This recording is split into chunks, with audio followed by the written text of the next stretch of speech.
Interesante, aquí están nuestras invitadas, vinieron, las escobas las dejaron en la puerta, Iris e Indira, ustedes saben, son nuestras invitadas, de lujo, contratadas por mucha plata que se gastan en maquillaje y todo. Estaba diciendo Indira, ay, la gente cree tacones.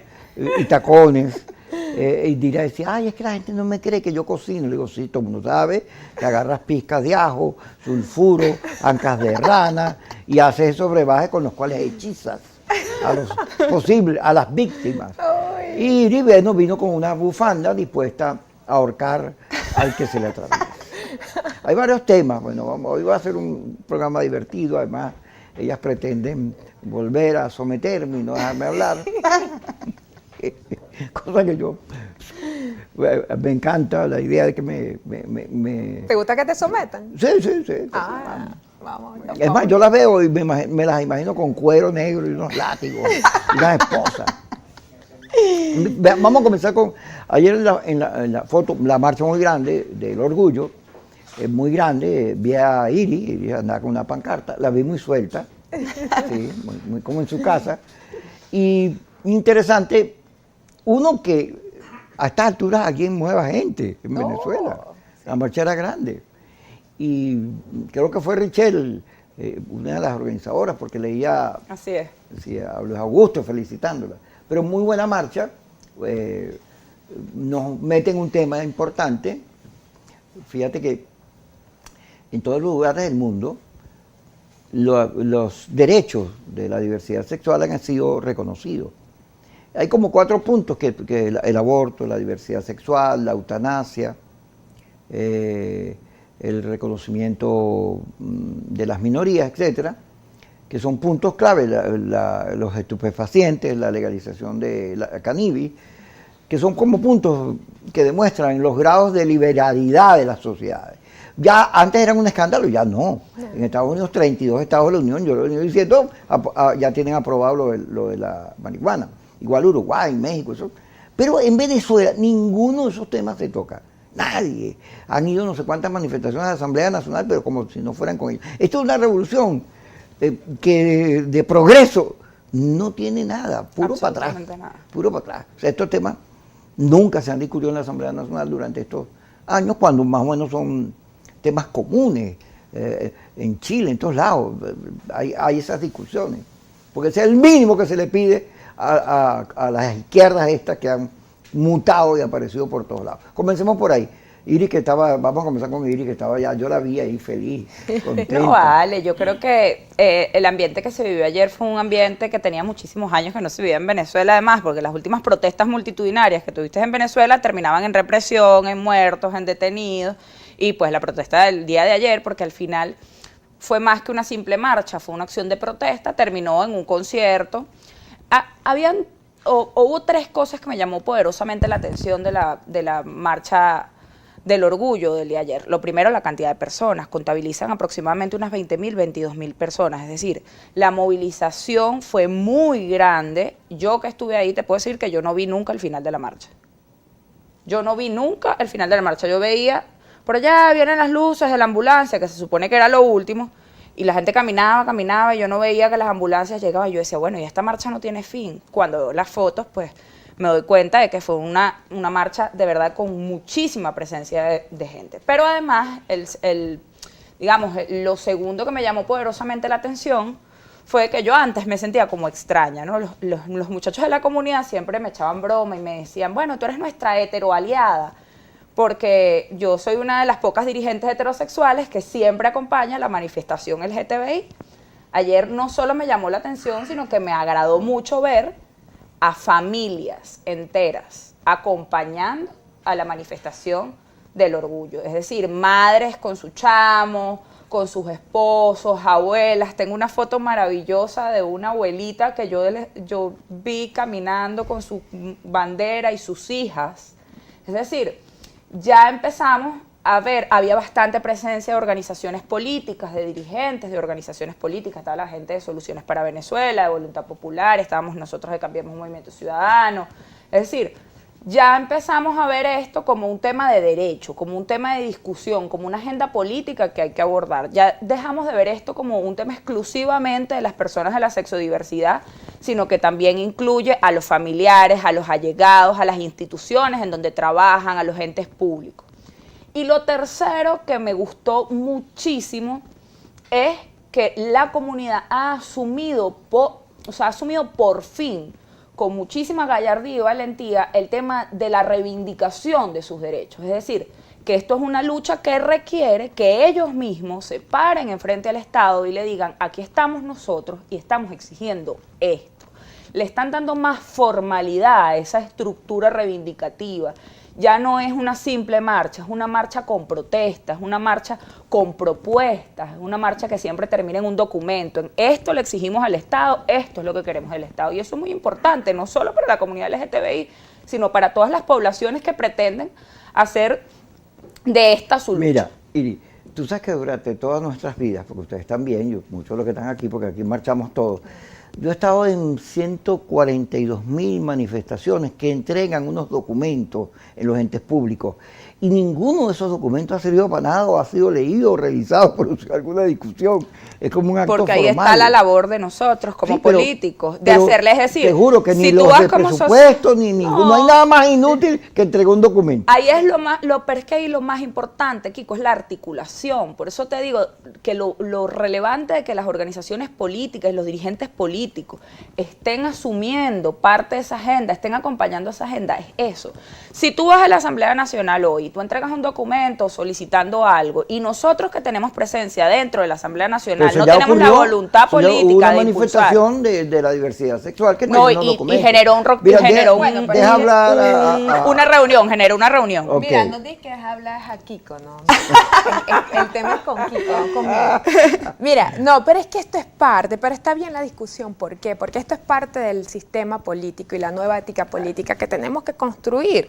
Fíjate que después de más de una década de recrudecimiento de la conflictividad política, obviamente, esa conflictividad y esa confrontación, chavismo-oposición, te quita, no te quito, te quiero sacar, no te quiero sacar, ha desplazado de la discusión pública agendas importantes que tienen que ver no nada más con la comunidad sexodiversa, sino también con las mujeres, con los niños. Llegó ya la dictadura Yesenia, ¿sí? Sí, pero sí, habla. Yo te digo, cuando ella empieza a ponerse brava, es cuando... Todavía tiene chance. Eso es parte de la ética que tenemos que recuperar. Pero yo quiero resaltar algo de lo de ayer, que es interesante cómo la manifestación se dio además sin grandes recursos financieros, sin todo el aparataje que normalmente tenemos que hacer desde la política para lograr una manifestación medianamente. Y eso lo que quiere decir es que hay un sector de la sociedad que no podemos ignorar y que hoy día, en lo que tiene que ver con el marketing político, vamos hacia el 2024, todas estas agendas de reivindicación de derechos de los sectores que son considerados vulnerables y minorías,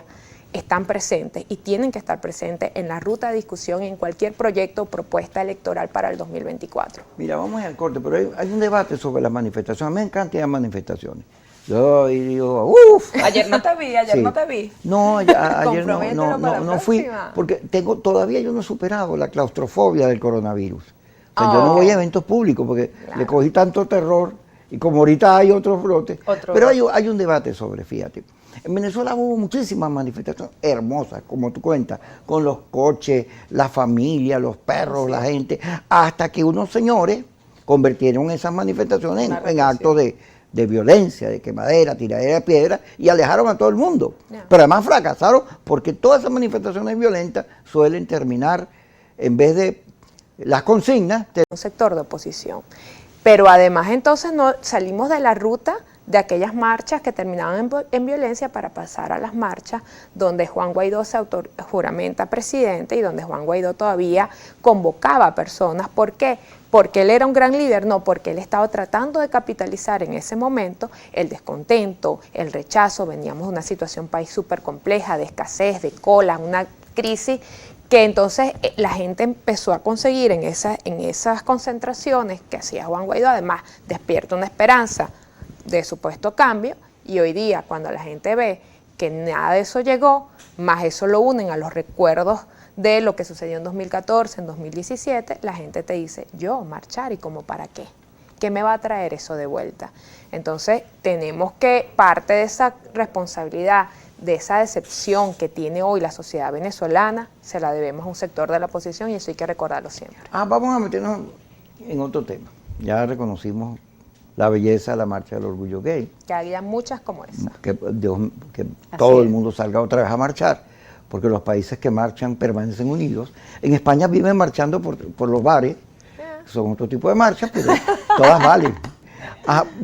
Fíjate, hay una periodista, Vanessa, no me acuerdo el apellido, búscamelo por ahí, señor Yesenia, que escribe un reportaje que sale en el Washington Post. Aquí lo leí ayer en el Nacional también, que lo republicaron. Una denuncia sobre este tema del abuso sexual en la iglesia. Ahí hay unos casos que ella nombra que fueron sancionados y reincorporados, funcionan como si nada. Y hay 80 o más organizaciones civiles que han apoyado eso, que se debata, que se discuta, pero no aparece ningún pronunciamiento de la iglesia como tal. Y ahí como que se le va subiendo el volumen al asunto. Yo veo que cada día hay más molestia, porque ¿cómo es posible que gente que tiene o fue sancionada aparezca como si nada? Comencemos con usted, señora Iris. ¿Qué opina usted de eso? Mira, yo creo que hay algo aquí muy importante, que es que la iglesia debe reevaluarse en su sentido de institución, ¿no? La iglesia no es solamente, Kiko, un lugar donde uno va a profesar la fe. Yo siempre recuerdo cuando estaba estudiando Derecho, cuando hablábamos de la iglesia y del derecho canónico, hablábamos de un Estado dentro de otro Estado, es decir, un Estado que tiene recursos y que representa una institución que está distribuida a lo largo y ancho del mundo entero. La iglesia debe replantearse precisamente eso, su institucionalidad. ¿Cómo queda la iglesia cuando personas que han cometido violaciones a niños, violaciones a sus creyentes y que han sido inclusive condenados por justicias de países, pues regresan a esos sacerdotes al ejercicio de pues su profesión, digámoslo así? No creo que la institucionalidad de la iglesia se va a ver cuestionada. Y se va a ver cuestionada, yo sé que hay ahí digamos, una tesis de ellos, que es el tema del perdón de Dios y todo lo demás, y que si Dios pagó su condena y que nosotros no somos nadie para juzgar, sí. Pero eso va más allá de la fe, eso es un delito y es algo que deja entredicho incluso tu compromiso con las nuevas generaciones. Y es algo, además, Kiko, que aleja a los creyentes de la iglesia, que eso es muy importante. Es la impunidad apoderada de todos los sectores, o sea, extrayéndolo del tema religioso, es viendo cómo la impunidad se ha ido apoderando de todos los estratos de la sociedad, y es algo que precisamente los ciudadanos, la sociedad civil, quienes de verdad tenemos talante democrático y creemos realmente en las instituciones, en la justicia y en la paz, también tendríamos que hacer votos y tenemos que denunciar este tipo de cosas y también ser activistas en favor ¿de qué? De lo que rige realmente la paz y la convivencia, que es la justicia. Al final del día es la justicia la que tiene que imperar en todos los niveles, en lo político. Si usted es corrupto, usted merece un castigo, usted tiene que ser castigado. Si usted es un cura y usted abusó de niños, usted merece un castigo, usted tiene que ser castigado. Lo que la sociedad debe salir a reclamar en conjunto es un stop a la impunidad en todos los niveles. La impunidad y hay que castigarlo, y la iglesia más bien debería de poner ejemplo de esto, porque si es una institución que moralmente marca la pauta dentro de la sociedad, entonces debería de ponerse a la vanguardia en la lucha por la justicia, en la lucha por ofrecer reivindicaciones a las víctimas de los delitos cometidos por la cura eclesiástica, y además debería dar el ejemplo de lo que es un Estado responsable y de un Estado que va en contra de la impunidad y que administra justicia. Baltasar Porras ha hecho una crítica a los partidos y a los políticos por su insensibilidad.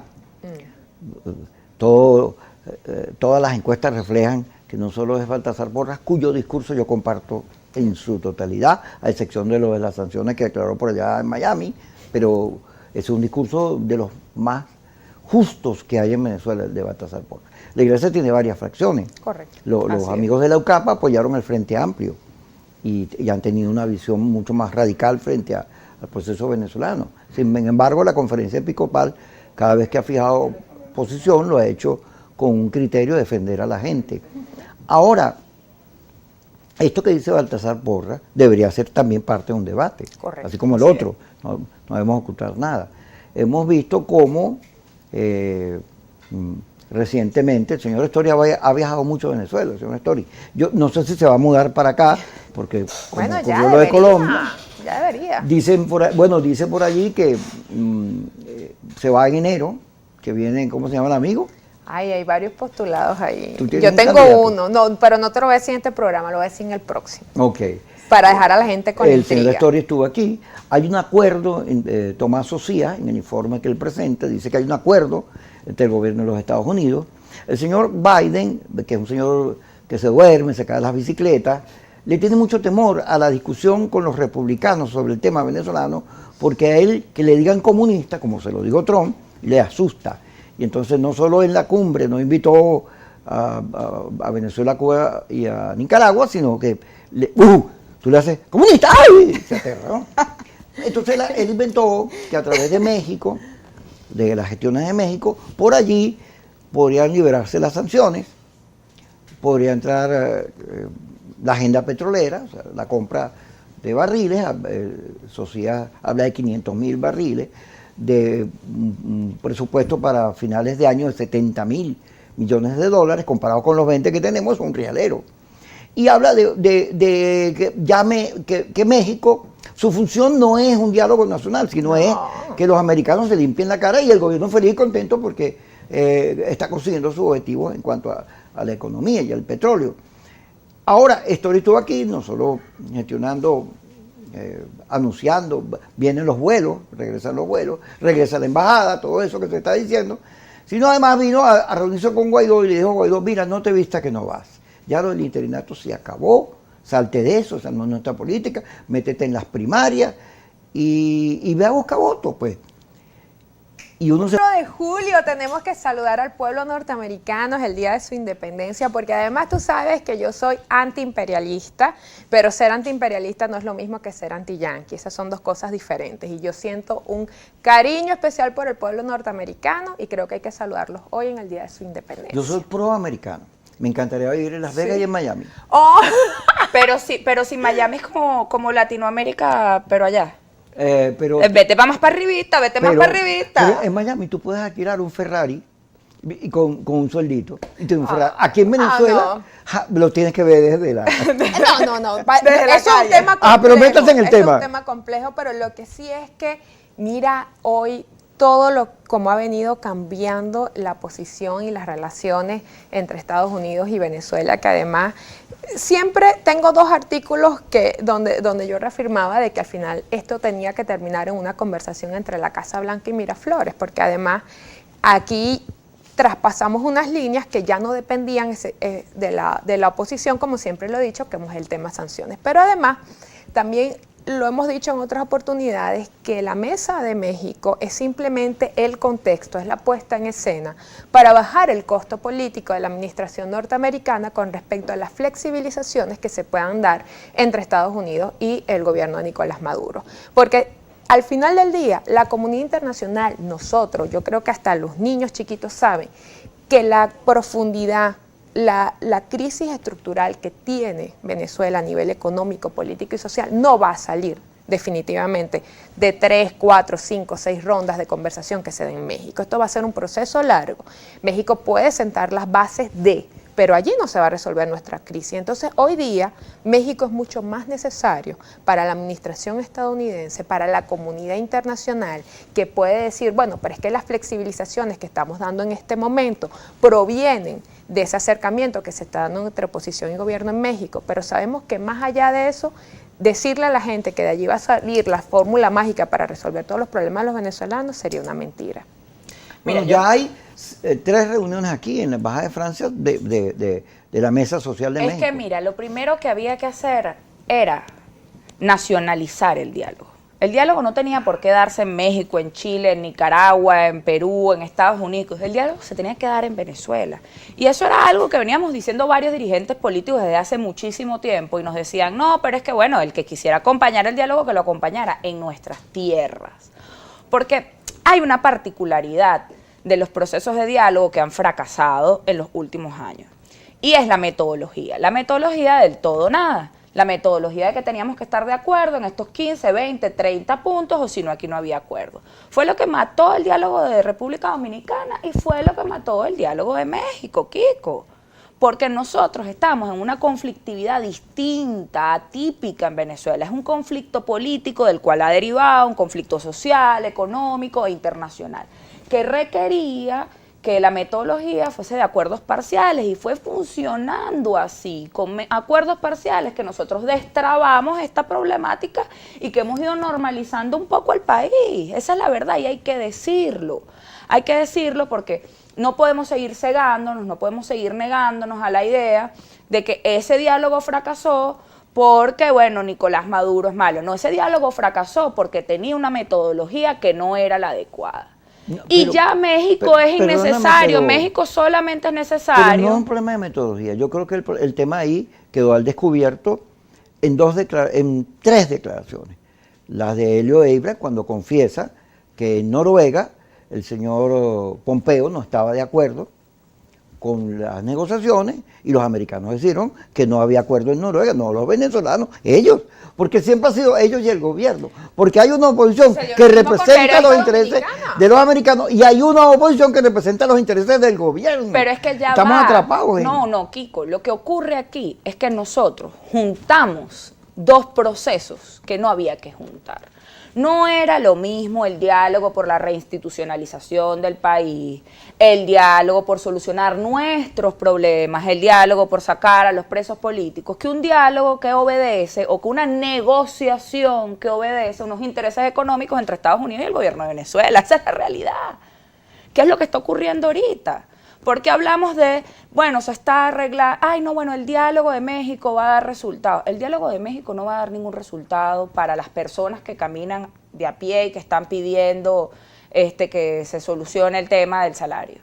Porque es que no es ahí donde se tenía que discutir. Lo que se va a ir a revalidar en México es simplemente unas negociaciones entre el gobierno de Estados Unidos y el gobierno de Venezuela. Ahora, el tema del fondo es el petróleo.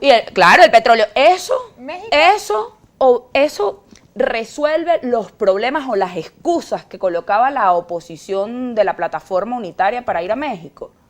Los problemas de las personas, no.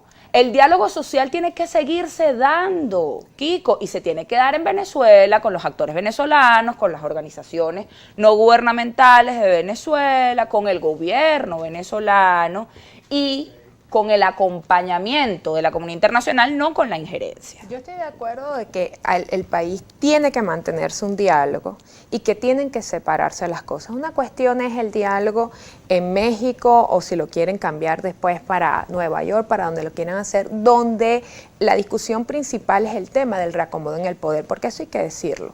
México ha sido un espacio para el reacomodo del poder y para el reconocimiento, porque a partir de México queda de alguna forma también validado y queda de alguna forma legitimado Nicolás Maduro como presidente de la República Bolivariana de Venezuela, como jefe del gobierno venezolano. Formalmente, mira, porque ya lo han reconocido. Correcto, pero eso es un espacio.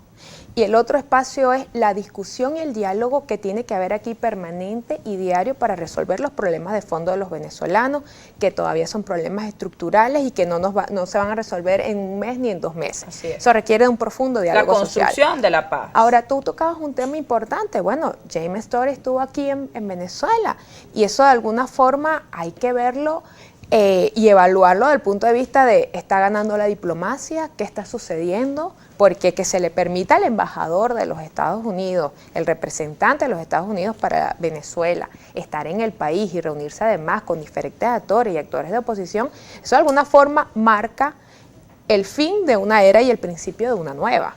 Y sobre eso yo creo que tenemos que poner la lupa. Pero fíjate, a lo mejor voy a exagerar, pero voy a hacer adrede. Vea, aquí hay una oposición que se dice del gobierno, la Alianza Democrática, la acusan los que están en la Cámara de Diputados porque votan todo lo que ahí pasa. Cuando Eso no votan, igual los ponen a votar. Sí, vendidos al gobierno. Pero hay otra que es vendido a los americanos, que hacen todo lo que los americanos dicen. Va para atrás, van para adelante, según los americanos les van pautando. Eso es un tema triste, Sí. porque la oposición debería ser al lado de la gente, por un mejor país para solventar la crisis. Pero entonces la tenemos condicionada a unos temas que son de la geopolítica. Total. Yo creo que hay que sacar el diálogo de la geopolítica, de la geopolítica. sacar a Correcto, sí. Venezuela de la geopolítica para que discutamos nuestros temas, porque es muy triste, fíjate, hay un plan de la Embajada Americana buscando, porque la guerra esta